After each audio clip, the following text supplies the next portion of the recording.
ಅಂತಲೇ ನಾವು ಹೇಳ್ಬೋದು. ಈ ಒಂದು ಕಾರ್ಯಕ್ರಮದಲ್ಲಿ ಉಪಸ್ಥಿತರಿರುವಂಥ ವೇದಿಕೆಯನ್ನು ಅಲಂಕರಿಸಿರುವಂಥ ಎಲ್ಲ ಗಣ್ಯರು ಮತ್ತು ಬೋಧಕೇತರ ವರ್ಗದವರು, ವೃಂದದವರು ಮತ್ತು ವಿದ್ಯಾರ್ಥಿ. ಈಗ ಇವರ ಬಗ್ಗೆ ಈಗಾಗಲೇ ಸವಿಸ್ತಾರವಾಗಿ ಎಲ್ಲರೂ ಮಾತಾಡಿದ್ದಾರೆ.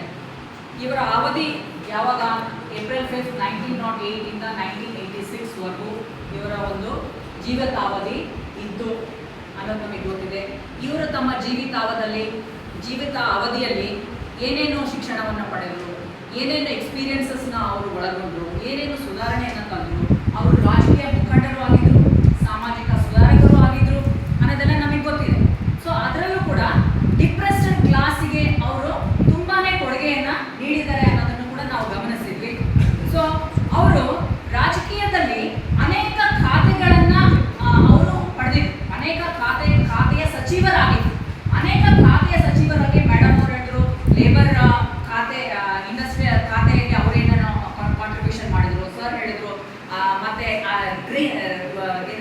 ರೆವಲ್ಯೂಷನ್ ಅಗ್ರಿಕಲ್ಚರ್ ಫೀಲ್ಡಲ್ಲಿ ಏನೇನು ಕೊಡುಗೆಯನ್ನು ಮಾಡಿದರು ಇದೆಲ್ಲವನ್ನು ಹೇಳಿ.